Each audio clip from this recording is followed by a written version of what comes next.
Implementing erosion control measures.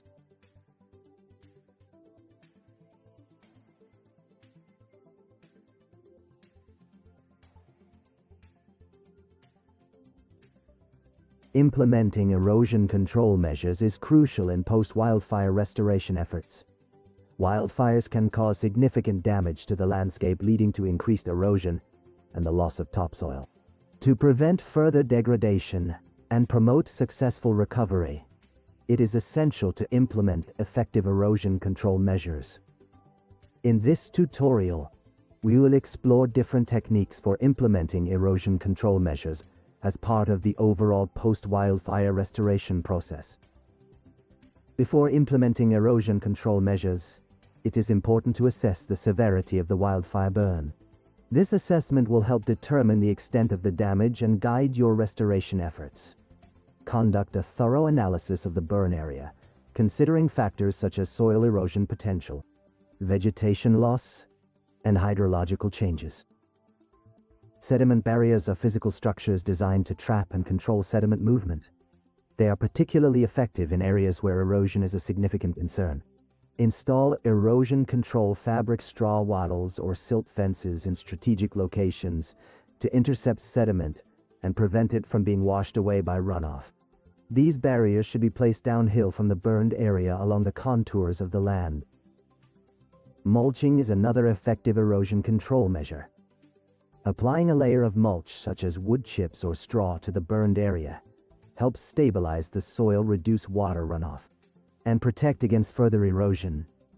Mulch acts as a protective covering, preventing raindrops from directly hitting the soil surface and reducing their erosive impact. This technique also provides a favorable environment for seed germination and plant establishment. Slopes are especially vulnerable to erosion following a wildfire. To address this issue, consider using erosion control blankets. These blankets are made of biodegradable or synthetic materials and are designed to stabilize slopes and control erosion. They provide immediate protection while vegetation establishes and is particularly effective on steep slopes. Install erosion control blankets according to the manufacturer's instructions. Restoring vegetation is a critical component of erosion control efforts. Native plants have adapted to the local environment and are more resilient to the conditions following a wildfire.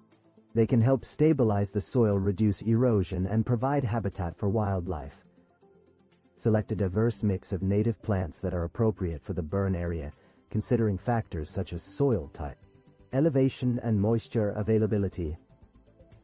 Hydromulching, also known as hydroseeding, is a technique that combines seed mulch fertilizer and a tackifier, binding agent, in a slurry form. This slurry is sprayed onto the burned area, providing immediate protection and promoting vegetation establishment. This method is particularly useful for large-scale restoration projects where seed distribution is challenging. Ensure proper preparation and application of the hydromulch mixture to maximize its effectiveness. Check dams are structures constructed across drainage channels or gullies to reduce water flow and trap sediment. They help prevent further erosion and promote the deposition of sediment, allowing for more effective revegetation. Check dams can be made using logs, rocks, or other suitable materials. Install them strategically to slow water runoff and reduce erosion in high-risk areas. After implementing erosion control measures, regular monitoring and maintenance are crucial for long-term effectiveness. Assess the success of the measures and adjust accordingly if needed. Inspect sediment barriers, erosion control blankets, and check dams regularly to ensure they are functioning as intended. Periodically reapply mulch or other materials to prevent erosion and promote vegetation growth. In conclusion, by implementing a combination of these erosion control measures, you can significantly reduce erosion and help restore the landscape following a wildfire. Remember to adapt the techniques to the specific characteristics of the burn area and consult with local experts or landscape professionals for guidance.